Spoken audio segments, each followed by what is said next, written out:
Start recording. Start streaming.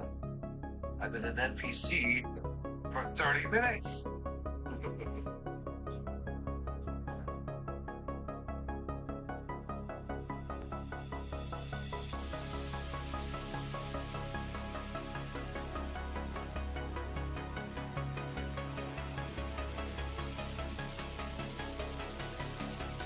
There we go.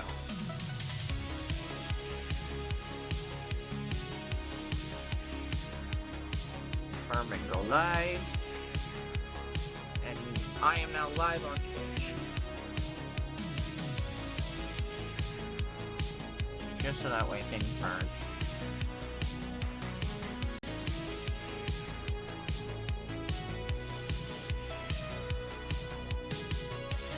Okay. I've got everything paused. Minimize that for now.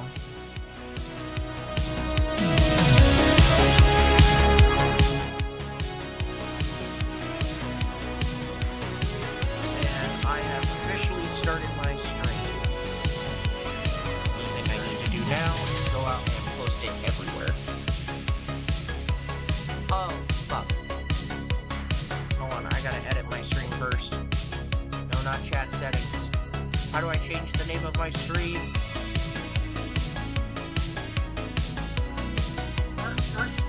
Is it Streaming Dungeons and Dragons? I know it says Streaming Dungeons and Dragons, but it also says Slaying Dragons as the title.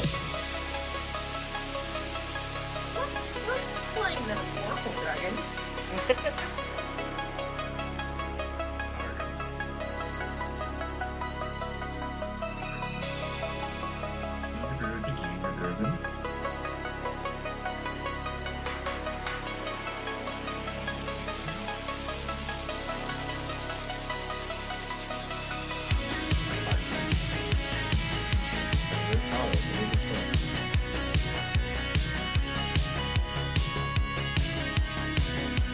There we go. Updated. The title is now updated.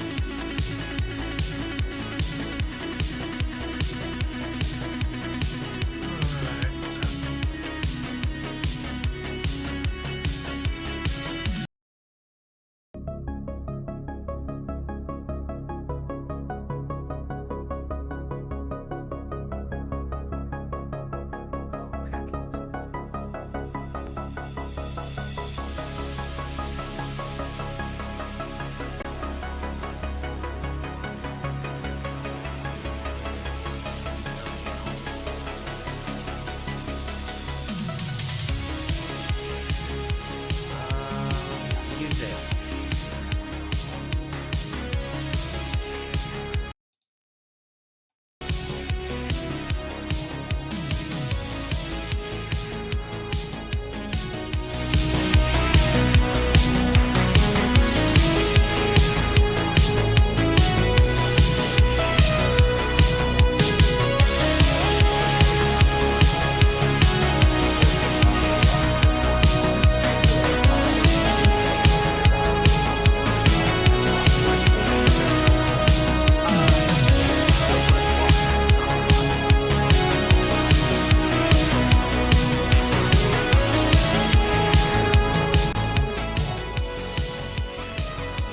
Use your resources wisely, sir. Oh, well. I'm not too concerned about starting music. Hold on. Boy, is the starting music playing on your end? For my stream? I Yes, it is. don't know. Okay. It's muted for me. That's fine. Thank you, Bubbles.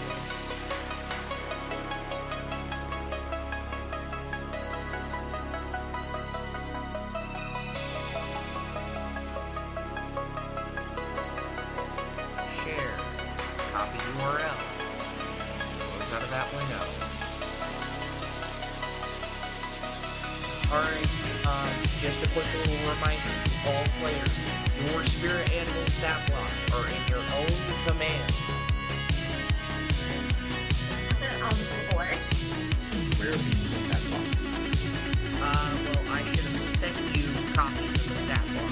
guys to have in Discord. Yeah.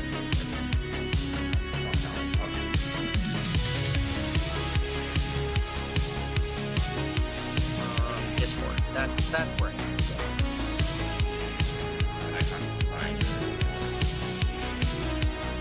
Oh, well, that's awesome.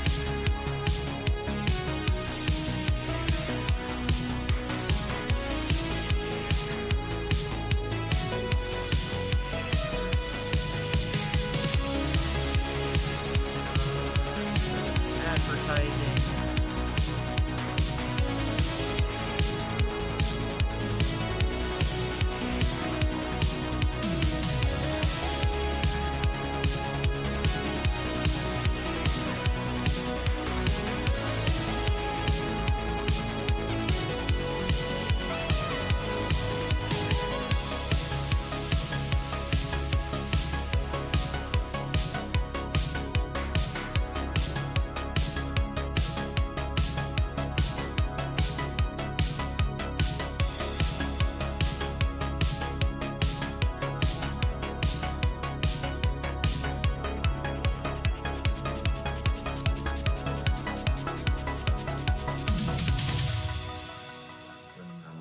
Here we go. I got it.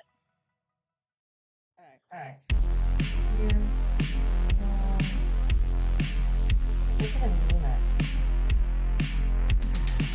I have named it the name that I gave the event, which is Souls and Soulless Session 2. Secrets don't stay buried. Wow.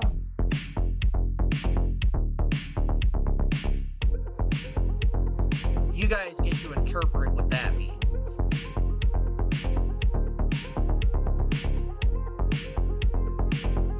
Have fun with that, you guys. You slammed Wait, on that's why the secrets don't stay buried. Question mark. Love that.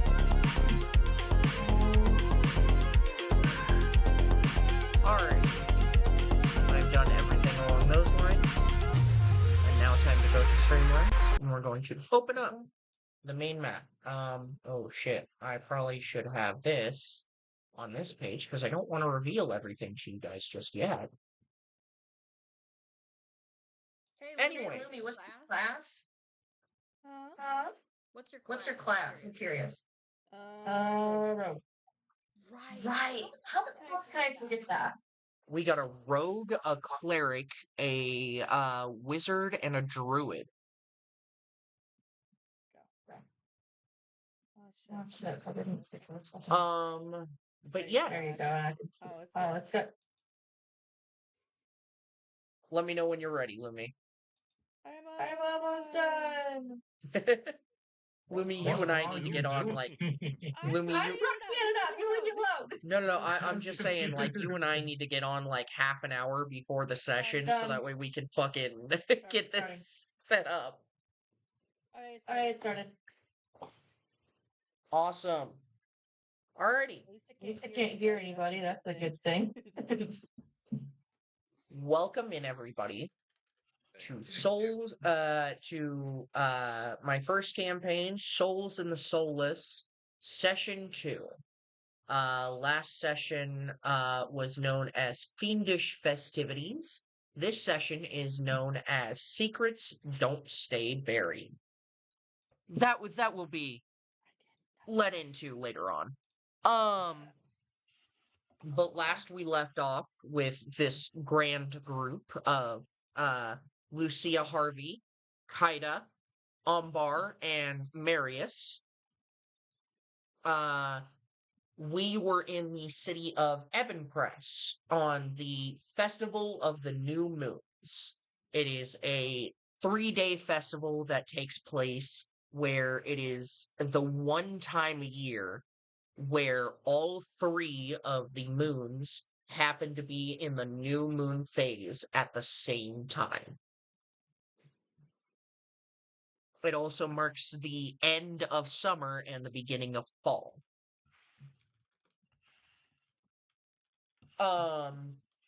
We were all in the middle of this first day festival where some reunions were made, where Lucia met her good old friend Marius and got to catch up with him. And we also got to meet two new individuals, being Kaida and Umbar. They all traveled the festival together, only to find a fortune teller who had a very generous offer for everybody. Buy 4 fortunes, and the 5th one is free. Really? Huh? It says you're just chatting on your stream. It's what? It's what? It says it's just chatting on your stream. I fixed it. Like it has to be us just chatting. We don't have another one. Oh, I was gonna say, there's Dungeons and Dragons as stream option. Are you kidding me? There is. Yeah. So you just gotta. Have one fucking thing that goes right, huh? What one thing? Are you kidding me? And Shit. I will say I am not the only one streaming. We also have the lovely Lumi, Hi. who will be streaming this as well. With dropping frames as we speak. Yeah, I've been having that issue myself. Oh, I Well- too stream. let's move that over here. You're streaming too? Yeah. Oh, we got three people streaming this. Yes. Damn, Reckless, we gotta get on this train. Reckless, this is a perfect opportunity for you to start your streaming career. I know. Stop dropping frames, fucker. Yeah, mine's been having a similar issue. Oh. But where am I gonna put all the pictures if I'm dropping all the frames? Jesus Wow. Christ. And with that, everyone received an ominous fortune related to themselves before seeing an ominous fortune that involved the group of you. Soon afterwards, a loud clatter was heard outside and some screams, where our group has rushed outside of the tent to quickly see what was going on. And in this mixture, you guys saw a singular figure standing amongst a bunch of terrified people staring at him as he casted a spell, and as he casted the components, the somatic components for the spell, he managed to make the arcane symbol for soul. However, the rest was very difficult to make out as it was moving quite fast. And you watched as animals leapt from each of these individuals as he placed all of them into a jar. And you watched as these people's bodies quickly started to grow old and decay as they dropped to the ground. And Marius had tried stopping this unknown assailant, to no avail, as they succeeded the saving throw and disappeared from sight. And shortly afterwards, these dark, decayed figures that just had something clearly essential ripped out of them have sprouted back up and immediately turned towards the rest of the crowd, where I had everybody roll initiative. Oh, lovely. And with all of this, I am going to do this a very fun sort of way. I've got my turn order, and then we're going to move the players. You guys get to see the battle map. Oh, wow.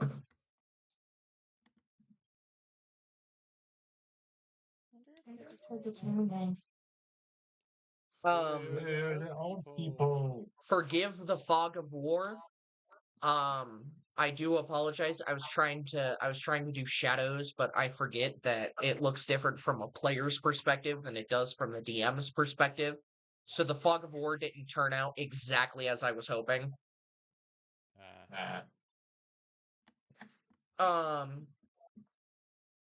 But anyways, with all this and the start of the session, Oh, forgot. The time of day. It is swiftly approaching nighttime. I will say. There is daylight, but it is fleeting. Almost forgot that. I apologize. You're fine. But with that, we had everybody roll initiative at the start or at the end of last session. And with that, Lucia Harvey, you are up first. Oh, great. Cool. I'm gonna Can I make a perception check so I can survey the land and see what's going on? You are absolutely able to. That'll take your action, but you are more than welcome to. Oh, I don't get a free skill check? Free skill checks are not in this instance would not be free as things are very urgent. Oh, okay. Well, then I won't do that.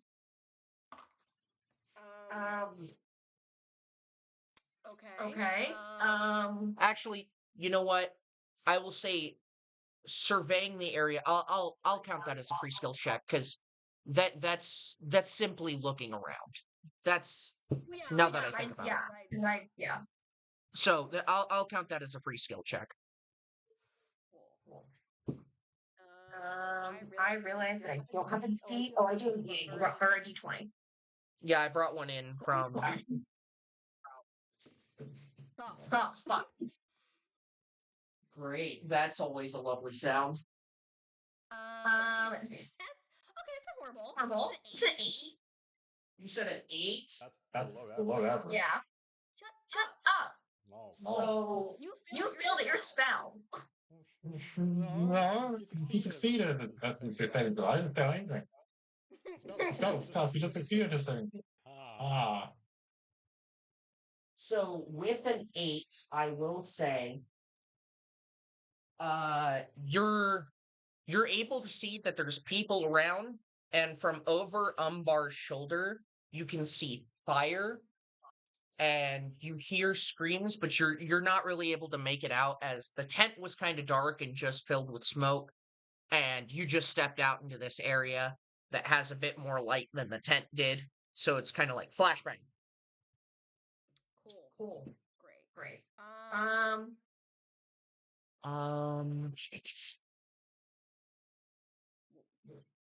And what do you wish to do for your action? Yep. Working on that. Okay. Then I'm gonna go ahead and do. Can I come over to where Marius is? How much movement is there? Give me just a second to see. 15. Oh yeah, about 15 feet of movement. Cool. Oh. Okay. We're very close to each other.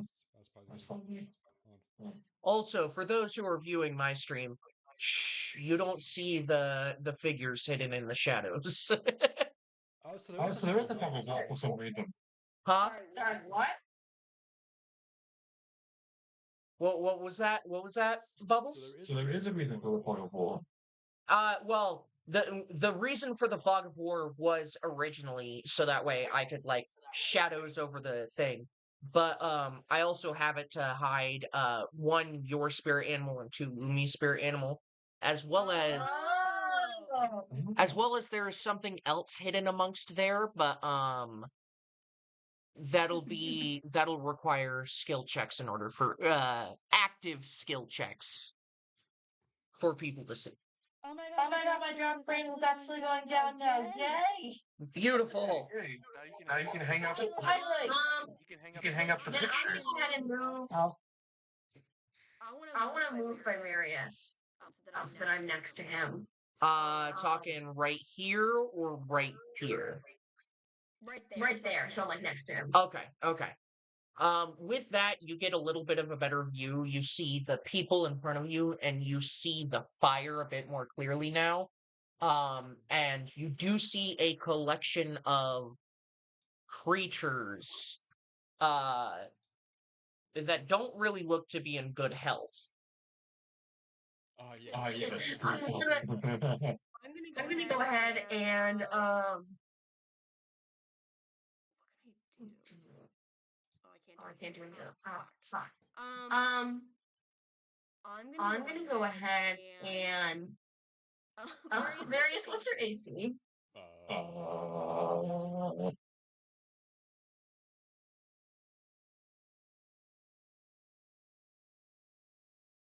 Alrighty. Just so you know, Poetic, I have it to where you can now control your your token. Okay, cool. Should have done that beforehand, but you know. Bubbles can now control his. Let me do Yeah, Bubbles, what's your AC? 12. Okay, cool.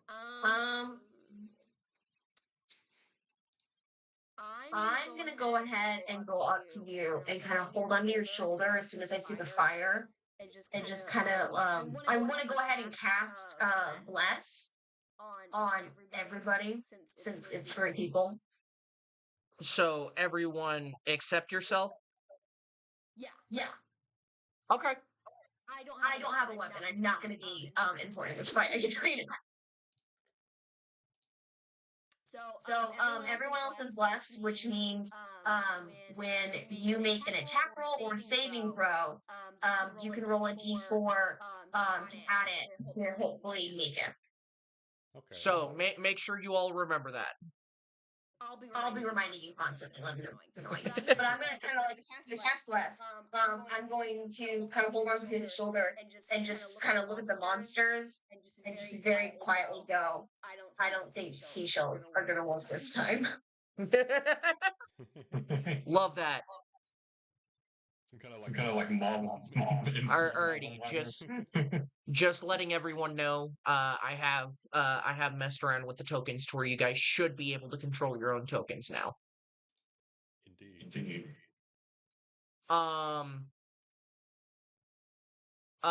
With that, what's with the 12 above you, Bubbles? Oh, is that you marking your AC? Probably my AC, the 5 is my. Okay. Thank you for the hydrate, bro. Oh, tell Aggro I said hi. Anyways, Here you on here. I know. But anyways, with that, it is now Kaida's turn. Kaida, it is your turn in combat. Let's see. I'm going to get closer to where Lucia and Neris is. Okay. Feel free to move your character around as you see fit. Okay. And everybody that's in front of us right now, they're all Those are all civilians. Okay. So I don't want to hurt any of. Yes, you do. Kill. No, you do. What are you talking about? And I'm going to slowly ask him what's going on. I mean, you're free. You talking is a free action, so if anyone wants to respond to that, but I will say combat is initiated. Oh yeah.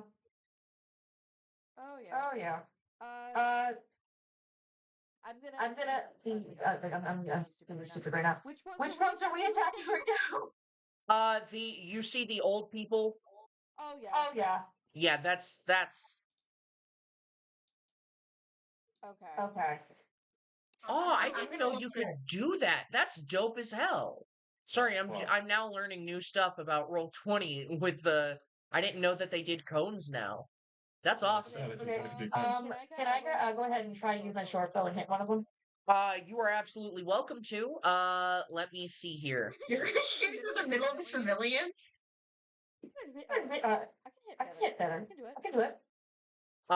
So the closest one to you is about 55 feet away, followed by one at 60 feet away. Okay. feel free to like highlight which one you want to do. I'm gonna go for the one that's 55 feet away. So this one? Yeah. Yeah. Okay. Going ahead and roll an attack roll. I think that we do. I believe. Oh, that's piercing damage. Okay. There you go. There you go. I don't have the stuff on Roll20 pulled up just because I'm trying to keep my screen as It's a 19. 19. Nice. I'm gonna have to help you figure out how to stop rolling at advantage. Hold on. I'm actually gonna do that right now. Abilities. Is it under abilities? No.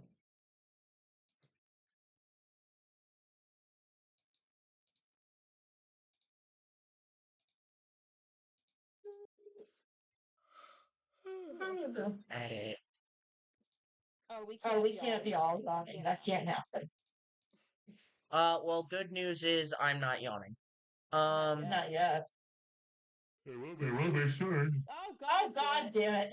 Well, I haven't had enough sleep, okay? Okay, I can't quite figure out. Oh, here it is. Here it is. Settings. Oh, shit. I can see you moving it. Yeah. Sorry, I'm trying to figure it out now. Everyone's left field taking over my screen. Sorry. Advantage toggle. Or oh wait, yeah, no. Query advantage. There we go. So now it should ask you if you're rolling with advantage or disadvantage before you roll. Okay. Alright. Closing out of that. Sorry guys. Anyways. You said a 19 to hit.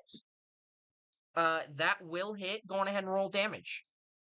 Okay. Get it? That.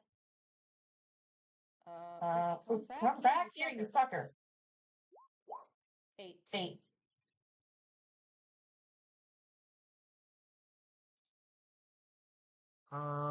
Give me just a second. Advanced. You said 8 points of damage. Awesome. So you draw your bow, very unsure of what's happening, and angle yourself up above the heads of the civilians in front of you to where the arrow will arc itself in. And is there anywhere you want to hit in specific, or just into the his head?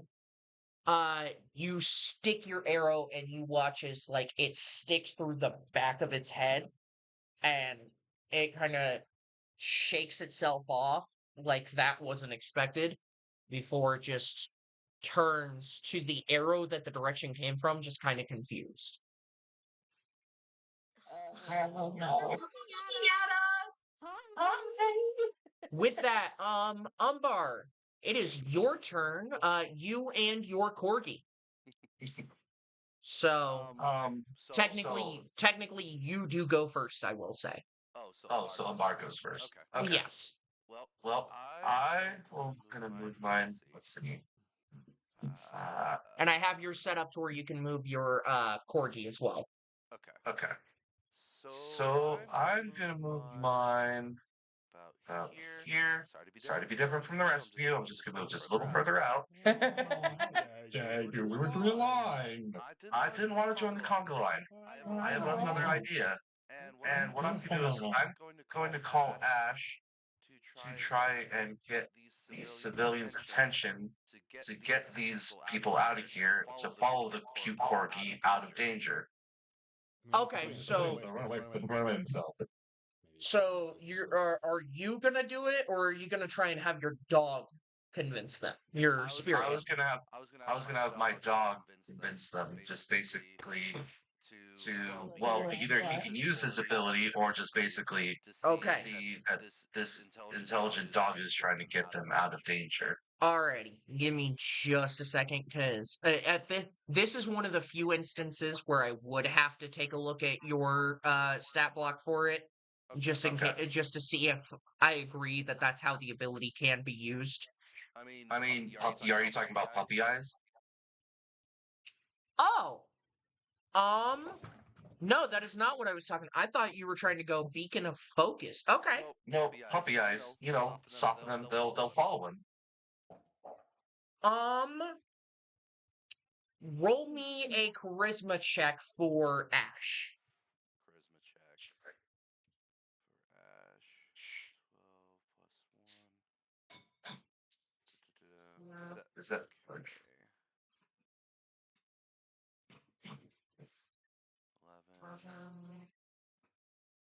11. 12? A 12. I will say, that with that, you're able to convince the people that he's closest to. However, at least like this family, These two. yeah, Okay. these two over here, but like this family and this family, are very confused by the scene in front of them, so they're not exactly paying attention. Okay. But I was just trying to do the best I can, at least clear out some civilians. No, you're fine. But this mother and this child, they're very much like, okay, oh, I get it. Oh no. Please don't tell me. Okay. And I will say, you are free to, how much? I There didn't you go. I mark. can hear you. I never marked the speed of your corgi. Give me just a minute. You're fine. I mean, if we could move them anywhere out of their any of their like projectiles, if they do have any type of throwables, at least that's the best we can do. Yeah. No, I know what you're saying.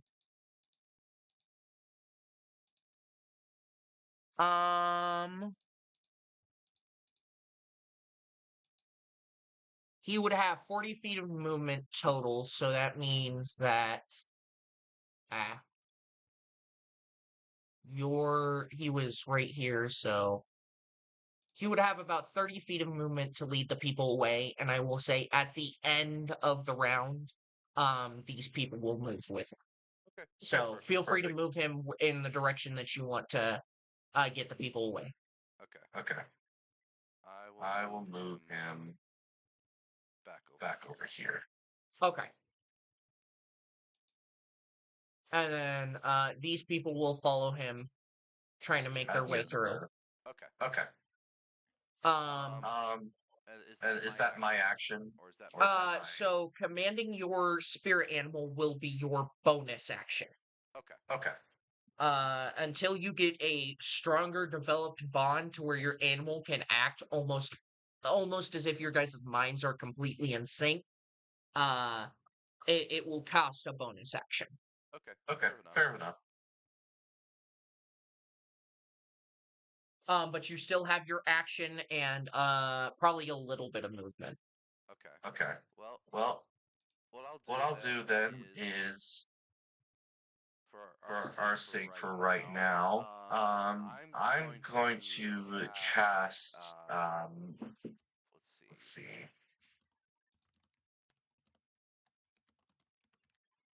I'm gonna cast Fog Cloud, just in this general area to try and at least disgruntle whatever they're looking straight ahead at. So I need you to click and hold the area that you're trying to cast in. I'm gonna try and about in this area. Okay. And feel free to read to me what Fog Cloud does. I don't have a full description. Simple description should be fine. Basically, I create about just a small barrier of either rain or a fog that just kind of deters from their like view sight within a certain. I think it's like I can't remember how many feet it is. Yeah, I'm pulling it up now. You're good. I think my stream's just not gonna work. I'm gonna have to stop. I'm sorry, Lumi. It's okay. It's just not gonna work. The screens are really bad.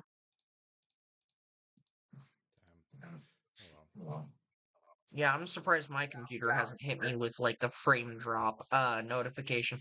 Like I can see that's it was like completely fine yesterday, and now it's like nope. yeah, I can see that it's a little bit slow, but like okay, hold on. So you create a 20-foot radius sphere. So let me 20 foot from where I am, or like just 20 foot in general. 20 foot anywhere within 120 feet of you. It is a 20-foot square. So Okay. in this instance, it would be something like Is that radius of my radius. Oh wow. So hold on.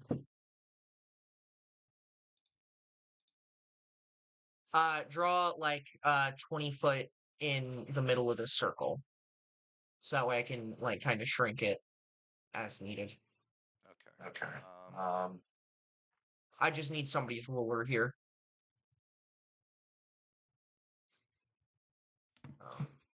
I'm gonna say right about there. Oops.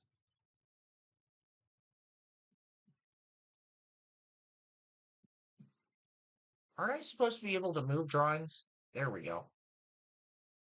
Damn it. Okay, so right about there? Or do you want it to be a bit more this way? Can you make it a little bit towards the enemy, like So right about there? Yeah, about there. Okay.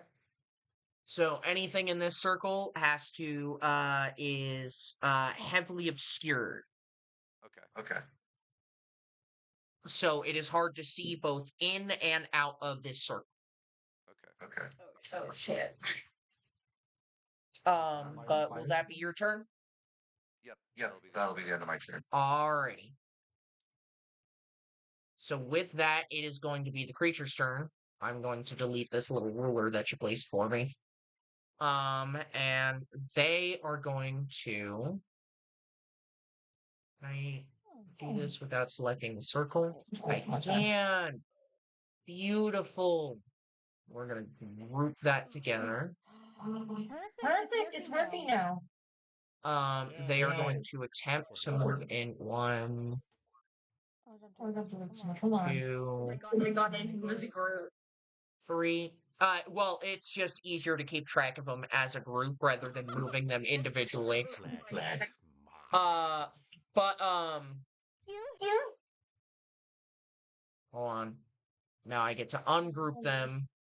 And then this one, that is right here at the edge of the circle now has image of part of the family in front of it. Don't you dare. They are going to try to slam their arm down at it. Oh my god! That's a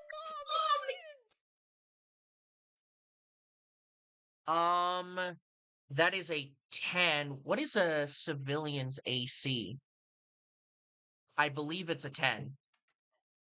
Can we make it an 11? She's mom. She's super. She's got 2 kids. Come Come on, it's Mother's Day weekend. You can't kill a mom. I absolutely can. Hold on. Speaking as someone who does not like their own. Wait, does she have a mom here? What? Does she have the mom hair for anime? Does she have a mom hair? She's referring to the anime hair of the MC where the mom always dies with that No, one she doesn't. ponytail. She say. No, she has braided pigtails. Okay, then she's dead. Corner has an AC line. Wow. She's dead. She knew the rules. And so do I. She was just waiting for the time. She knew her was gonna have a son. I'm sorry, but I have to leave. Run. So their armor class is 10. So now I have to roll damage. Know that I love you, but you're a failure. Their HP is 4. Yes, their HP is 4. These creatures don't do a lot of damage though, so we might be lucky. Never mind. That is a 5 + 1. No. So you watch as this thing takes a swing and slams down on this mother. Hold on. And immediately and like you watch as her body cripples under the force that this creature just applied. Hold on. I should be able to. -6. There we go. And then just to make it a bit more. Mercy. There we go. She has the death mark on her. Run, boy, Uh, run! You're next. Yeah, because there's 6 of them and they all get to. One is going to step up right here No. next to the child. God damn it, it's not working. I'm gonna close it now. God damn it. That is luckily a 9 to hit. So this thing tries to slam down as well onto this child, and you watch as this child quickly ducks out of the way, terrified, and now seeing that his mother is dead. I'm gonna give you 1, 2. Oh shit, that's close enough to try and hit this old man. Fuck. Run, old man, run! One more swing at a civilian. Am I gonna kill all the adults? That's an 18. Okay. This creature quickly slams down its fist towards this old man, and you watch as the old man just barely braces it and starts coughing up blood from the impact. But he is still hanging on to life, if barely. And then the rest of these are gonna get.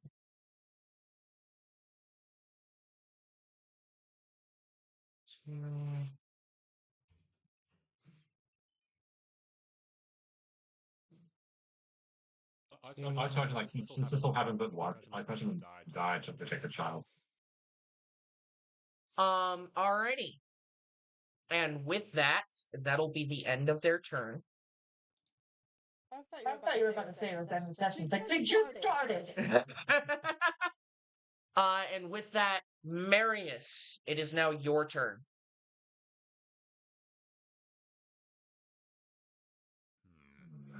Happy Mother's Day, all the mothers out there. Just let you know, if you have braids in your hair and you have these zombies coming at you, watch out, they will kill you. You heard it here first, folks.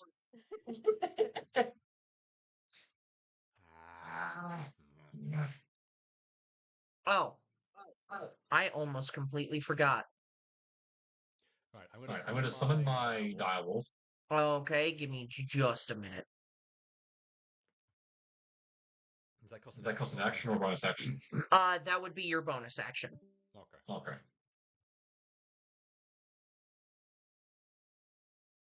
And then I'm gonna go.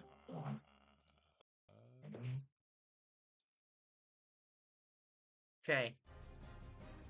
Sorry, I forgot I turned off the music bot.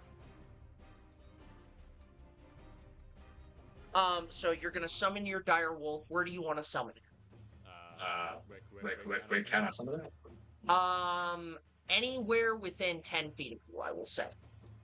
Because your dire wolf is a large creature. Hello? Can you hear? Oh, there we go. Hit it. I didn't hear you. I'm sorry. Where do you wanna summon him? Right there? Yeah. So you bring out Fenrir.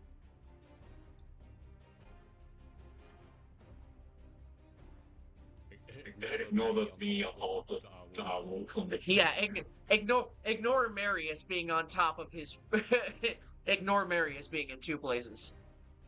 And with that,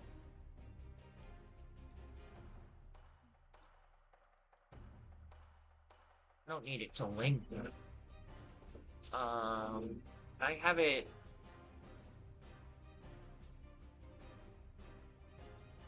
So, Did the civilians get to go? No. the civilians go after Marius's turn. Okay, because I was gonna be like, why are they running from the fucking fire if not the monsters? Well, I mean, I did save these two. Like, they'll disappear after the end of our turn. They'll, like, get out of the way. I was like, because I was trying to think of an idea of getting mercy. I have spare the dying cantrip. Can I save them all? You can certainly try. Okay, someone's got to get on the jump back. I cannot have 10 people on my hand. Okay. Alrighty. So just remember your wolf's ability. Yeah. And what do you wish to do?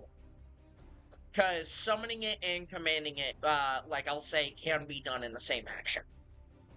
What? Or, in the same bonus action, actually.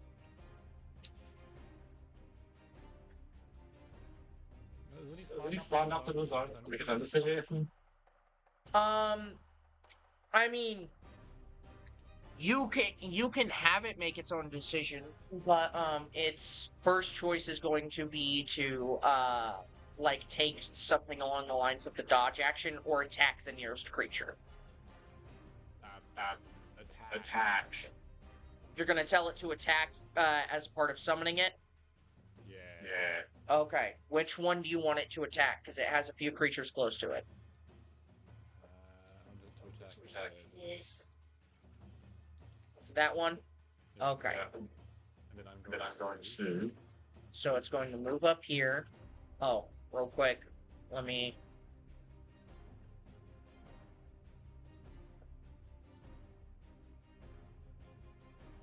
make sure you have control over your thing.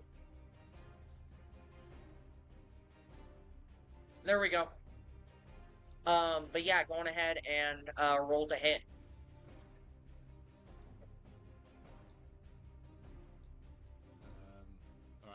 Alright, there's a stat block, so I can. Give me a second. I'll pull it back up for you because I remember I sent it to you. Yeah, well, it's not. I saw one that was like Dire Wizard.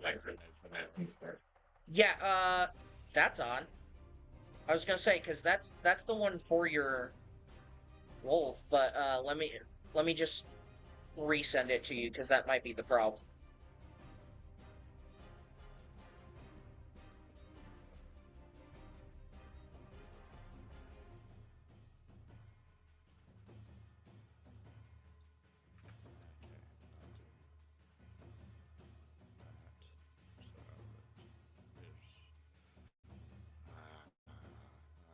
Alrighty, Bubbles' character. There we go. Sent it to you. Alright. Should be better now. Okay.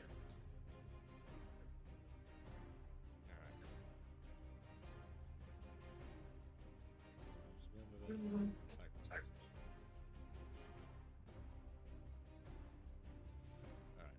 What is with all these freaking things popping up? What are you doing, Marius?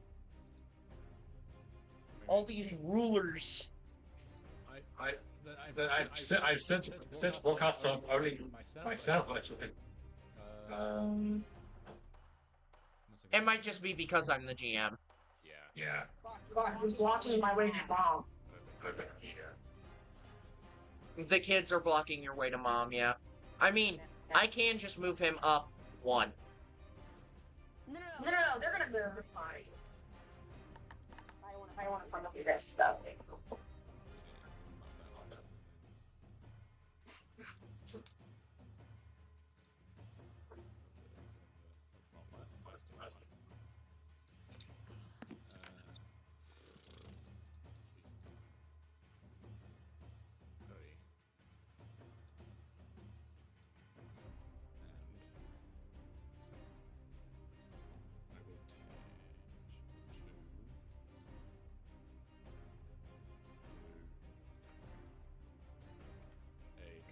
Spray. Again. Okay. How far, what does color spray do? It does a spray of color in a 15-foot cone.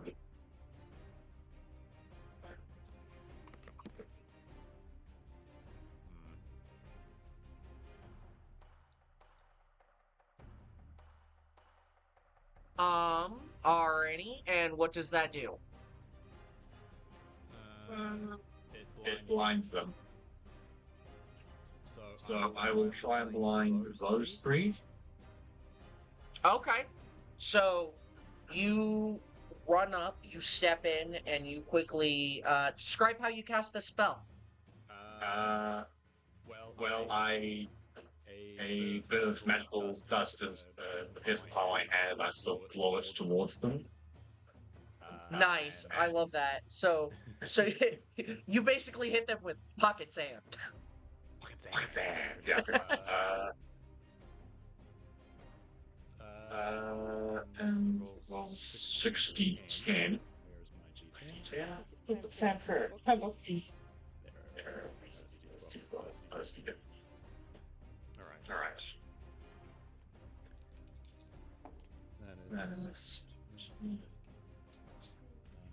I didn't know Color Spray did this, though.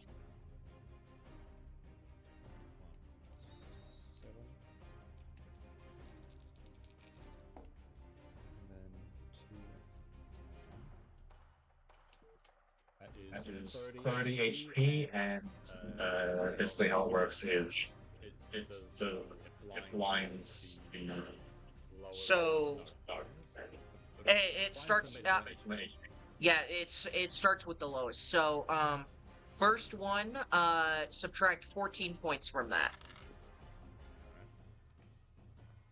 And then the next one, because they're both at full health, because you haven't told me what your wolf does yet, are at 22. Well, you said he attacks. I don't know, like, what the damage and stuff is for that. So,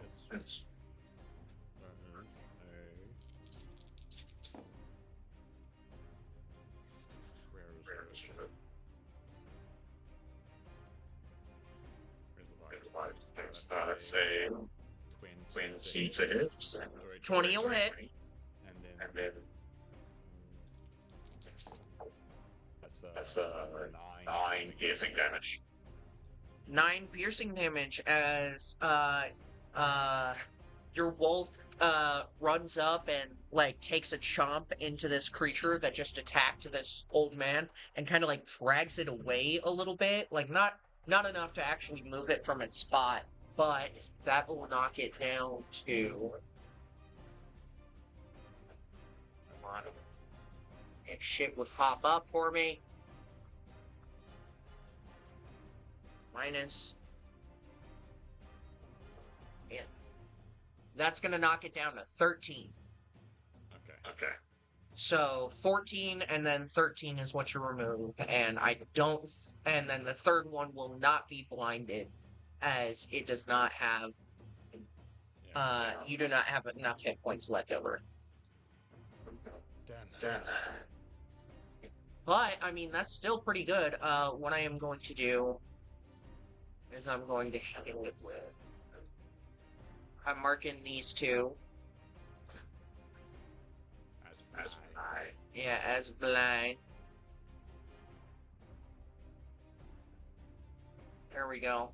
Now we've got the things up for those. I'm gonna delete your cone.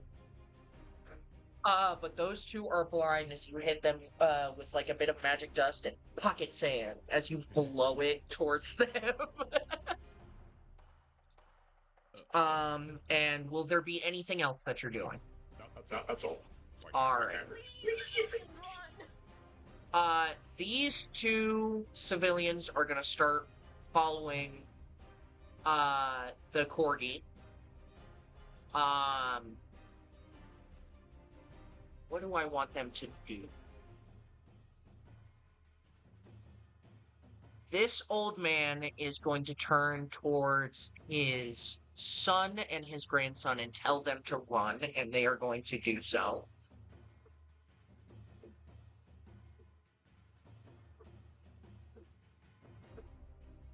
But the old man is going to stay, as he used to be a warrior in his past life. Fucking. Brave old man. But he's gonna take his cane. He's gonna take his cane and he's gonna try and smack the now blinded zombie. So that is going to be where'd my D20 go? There it is. Well, he's not hitting shit. Because of the damage that it dealt, he tries to pick up his cane and then immediately has to set himself back down on it as this zombie just did a lot of damage to him.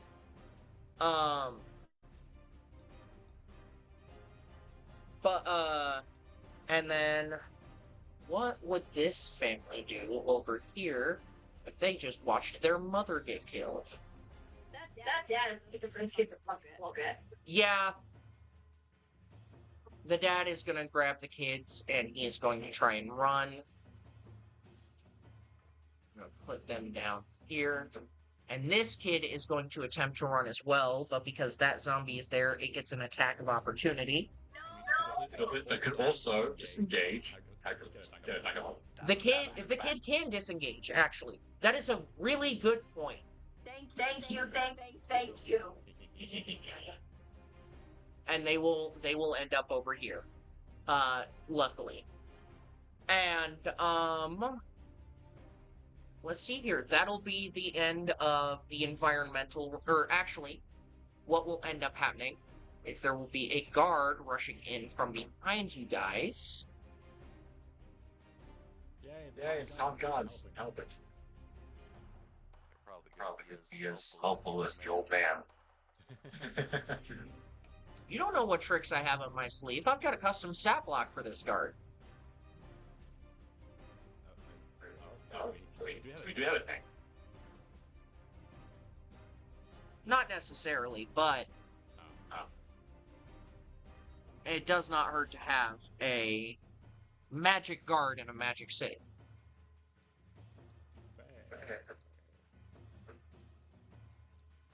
Where's that stat block? There it is.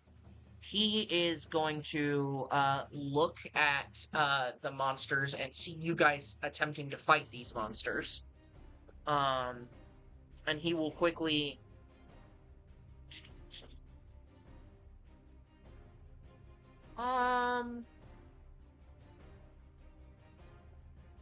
He will take out his spear and he will try and launch it towards, I'm gonna say the one in front of you, Marius. As that is... Right over me.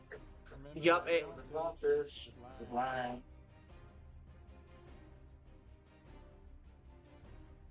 Let me just make sure that this is within range. Just barely. Woohoo!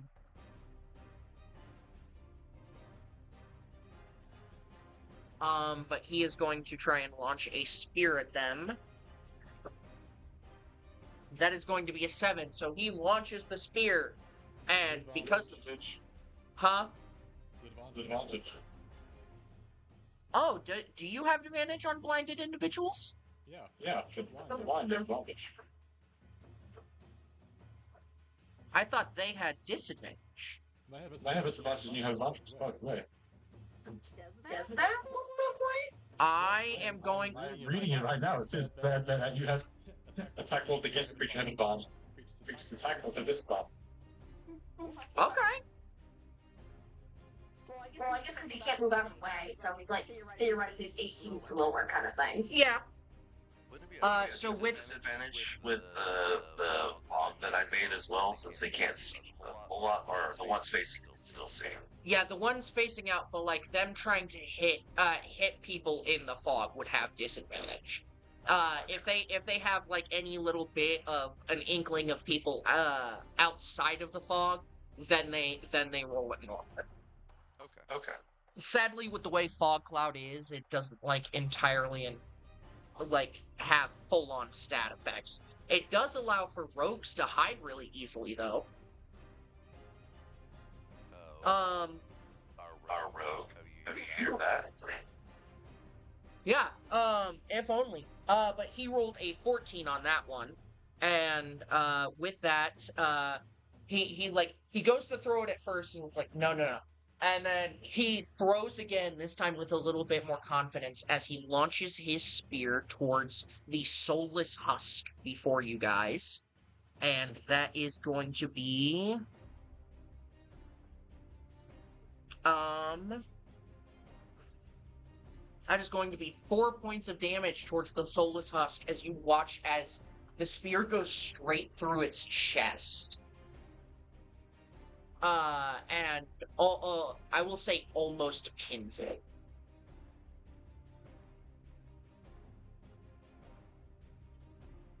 Before it, like, kind of, like, slides itself off of the handle of the spear, ready to attack whatever it can swing at in front of it.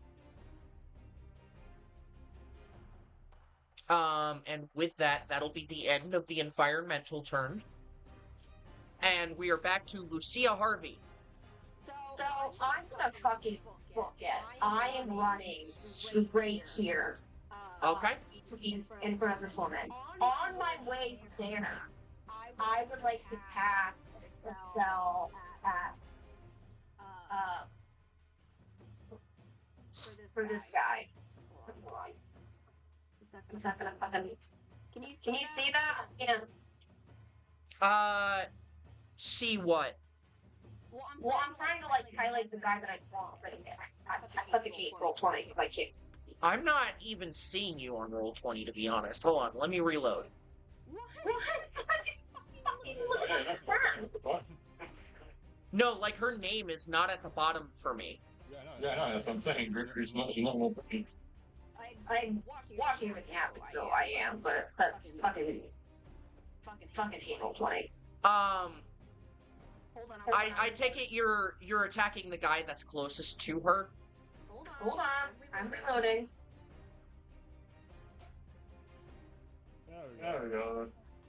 There we go. I need to. I am fucking bad. Okay.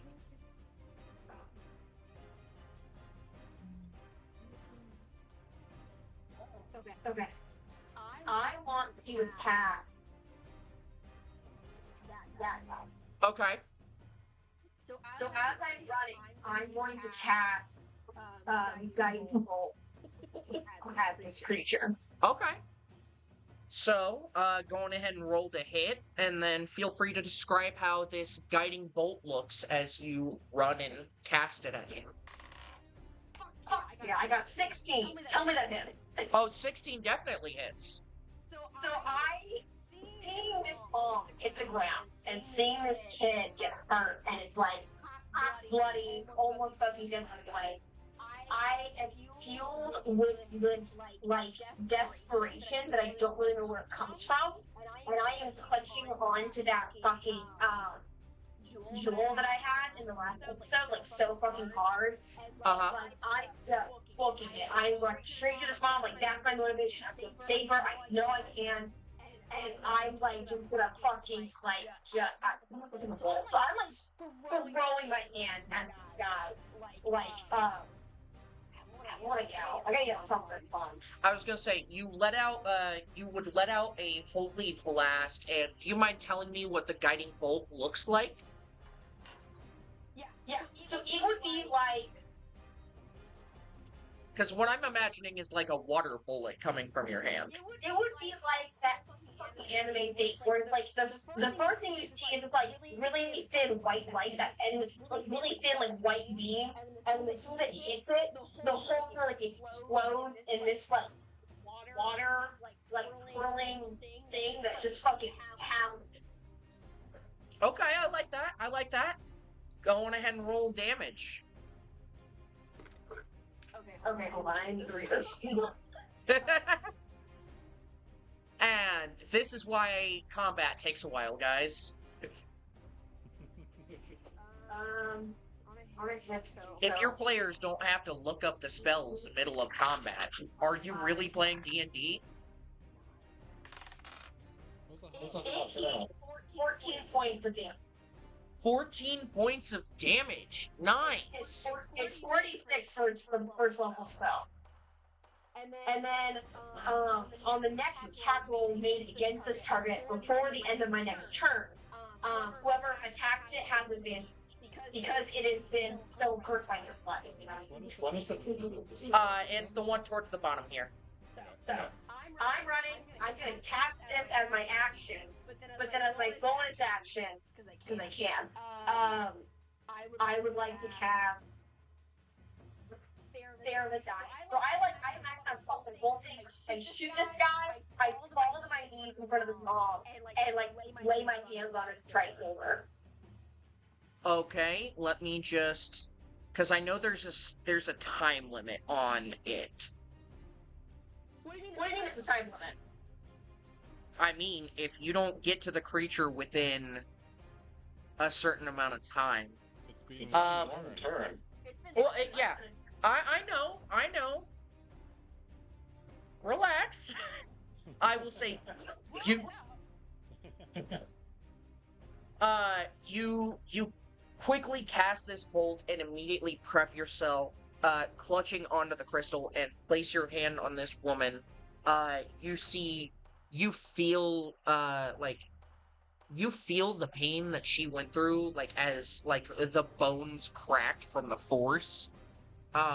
But you are able to spare the dying, and she becomes stable. She is now able to be healed, but she is still very much unconscious. So I'm like, as soon as she's like breathing, I'm like just breathing a breath of like, thank fucking God kind of thing. There we go. That puts her at 0 out of 4. And with that, I'm going to remove the death symbol and put down the unconscious symbol. And you said that's your turn? Yeah, that's it. Alrighty, with that, Kaida, it is. What was that? Oh no, we're just eating our combo cookies. Coming out here to grab his other one. Like, are you kidding me? Alrighty, Kaida, it is now your turn. Let me just stuff this in my mouth real quick. So I'm gonna stay a little bit further away because I know I can hit with my bow. And I feel like me being back here with the civilians that are already here, I'm keeping them safe. Okay, that's fair. So I am going to, I'm going to get someone that has the signs right there, meaning that they're unconscious or... No, so the little symbols in the top corners, those are not unconscious symbols. Those creatures are blind. So therefore, attack rolls against them have advantage. As well as this one down here. This one also would give you advantage on attack rolls. The rest... I'm gonna hit him. I was going to say, the other 3 that you see in the circle, you wouldn't be able to see, so you'd have to roll at disadvantage to hit them. I'm gonna hit the one that you just blinked on. Okay. The short bow. Okay. Go on ahead and roll the hit. You have left, by the way. Oh, I'm blessed off it. So roll a d4 on top of that. A what? A d4. I don't have a dice on me right now. God damn it! Why they're fine? I have to find them. No, you. Go to Google. Just roll dice. That or use Roll20, either works. I rolled 20. I got it. Okay.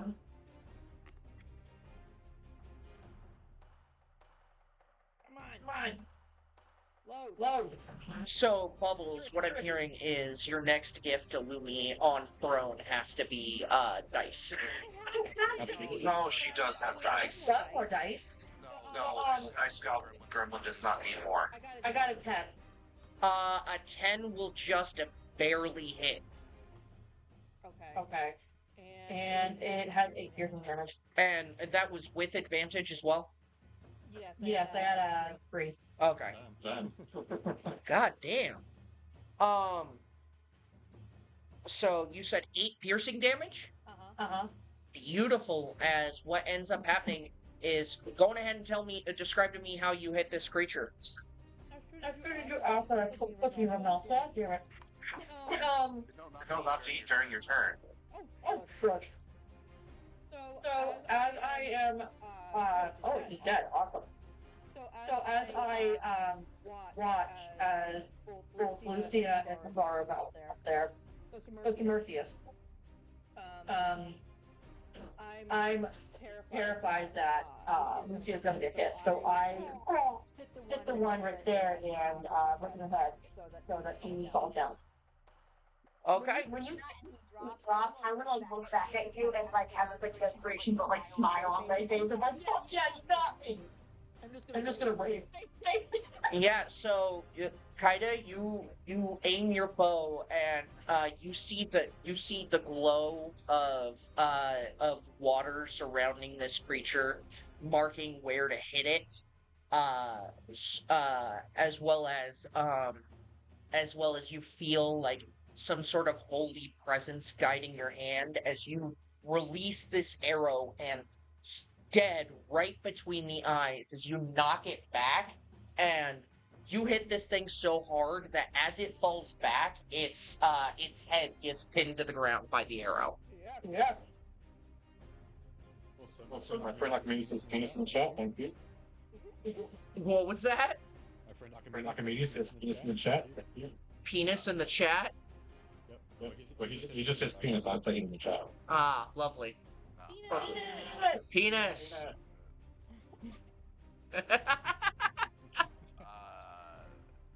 Fucking wanker. Fucking wanker, yeah. Anyways, Umbar, it is now yours and Ash's turn. Alright. Well, I'm gonna leave Ash to guard the civilians, and I'm gonna head and work myself. Let's see. I can Okay, know that I this- will say, if you give your spirit animal a command, if you do not give your spirit animal a command in one turn, it will do one of two things. It will either take the dodge action, or it will continue with the last command that you gave it.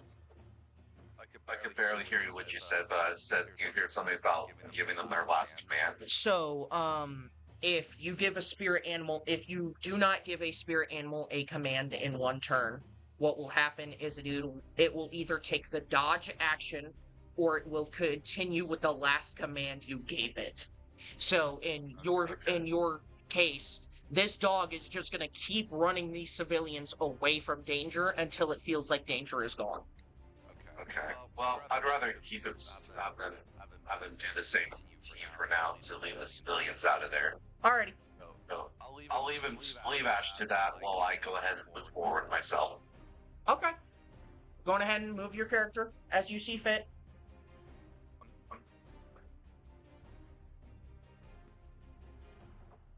And That should be correct, right? yeah, should be. You were, yeah, Yeah. you got about like one more foot, so you're good. All right. Or one more square. Here. Yep.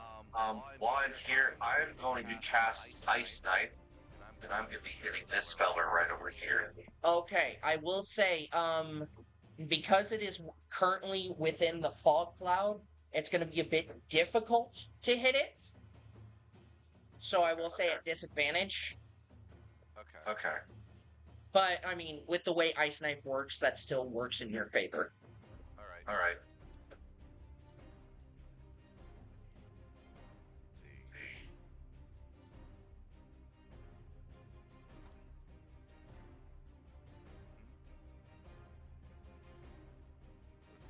Ice Knife. I might just roll a d20 with my.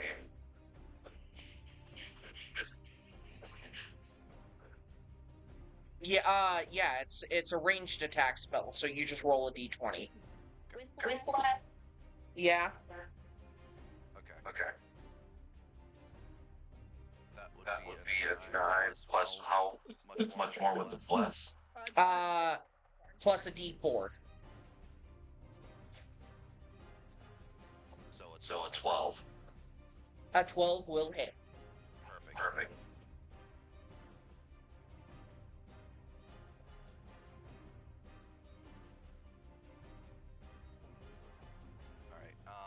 and then what I roll for damage. Pulling that up now.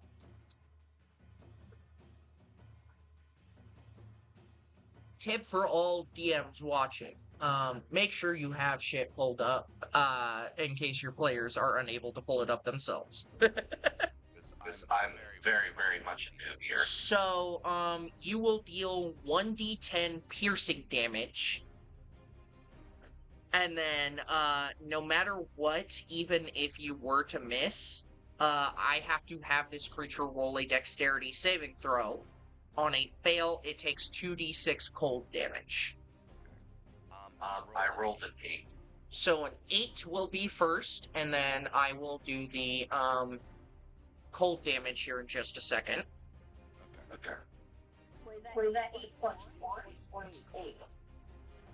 No, it doesn't get a plus to, damage. No, No, I thought it was 1. yeah, no, most magic spells do not get pluses to damage. Not unless stated otherwise. However, it is going to roll a dexterity saving throw. Where is stat block for it? This is going to be Soulless Husk D. Okay. That is going to be a 14. What's your spell save DC?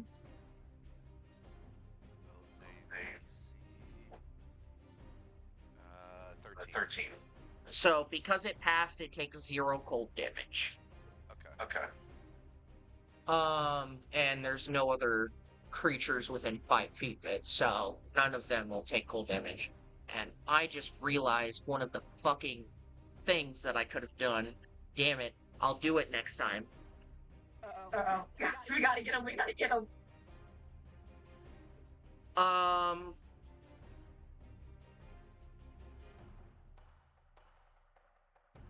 Anyways, with that, is that the end of your turn? Yeah, I'll end my turn there. Okay. With that, it is going to be their turn, so number 1 up here is going to just start swinging. Unaware of what is in front of it, it is just going to swing at disadvantage. Ooh. And because your wolf is within 5 feet of it, at disadvantage, that is a 18 to hit. Marius, what is the AC on your Dire Wizard or Fenrir? Um,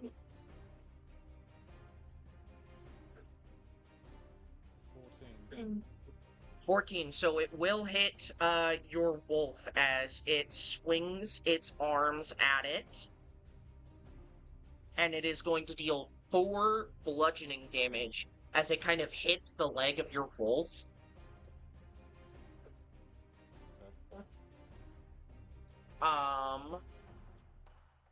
Let me...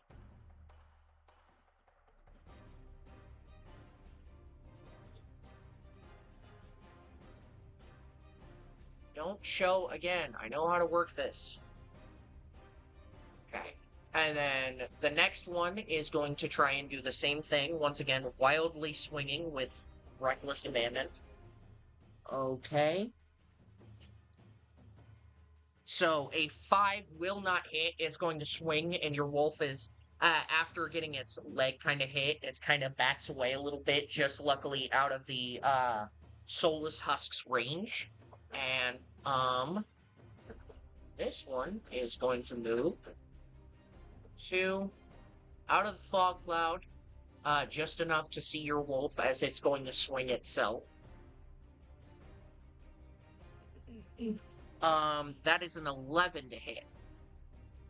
Or, no, 14. And you said your wolf's AC is 14? Yeah. So, yeah, it's going to swing.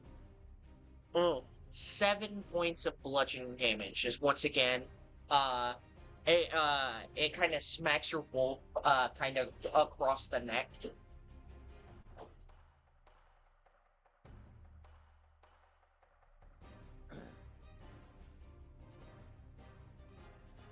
Not minus 77.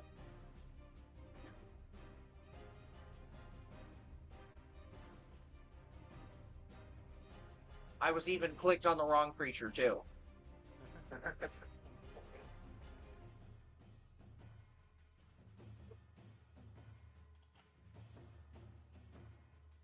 There we go. Alrighty, I knocked down the creature's hit points for you. And then, let's see here.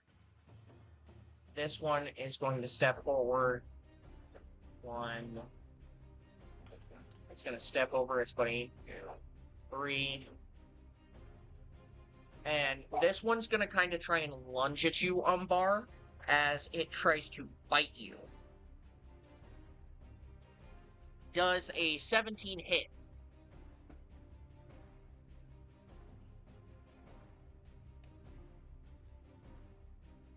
Umbar? Hello? Does everybody hear me? Yes. Sorry.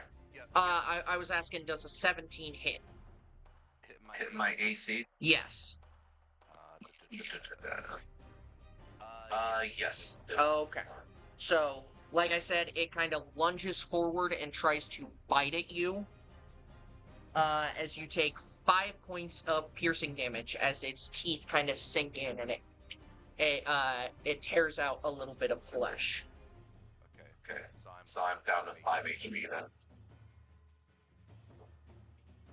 Lovely. Hey, that's HP now.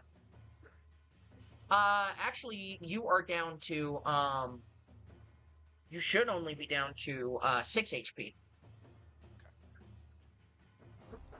Sorry about that. No, you're fine.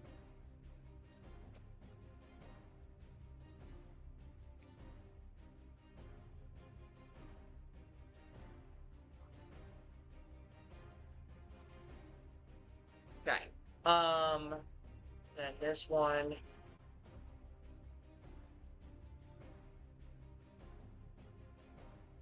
Or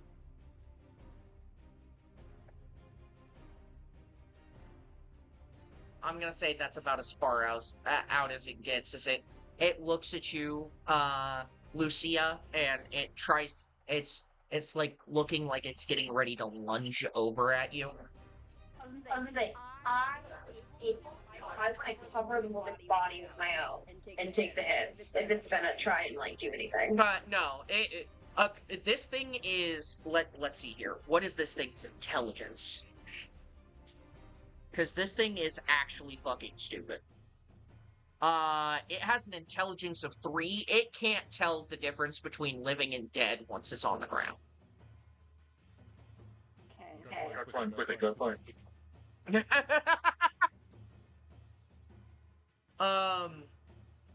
I mean, that's an interesting strategy.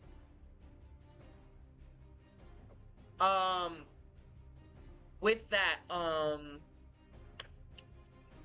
it is going to be, oh shit, I accidentally skipped Marius' turn. Marius, it is now yours and Fenrir's turn. Alright. Go ahead. Oh my god, how long does the flying still? How long does the what? I think, I'll last for 1 round only? Okay, they're not flying anymore. Oh, damn. That's dumb as fuck!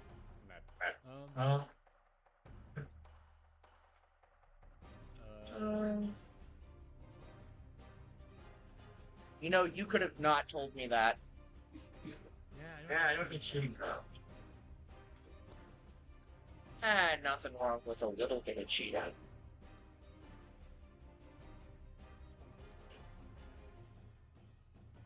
Everybody does it every now and again.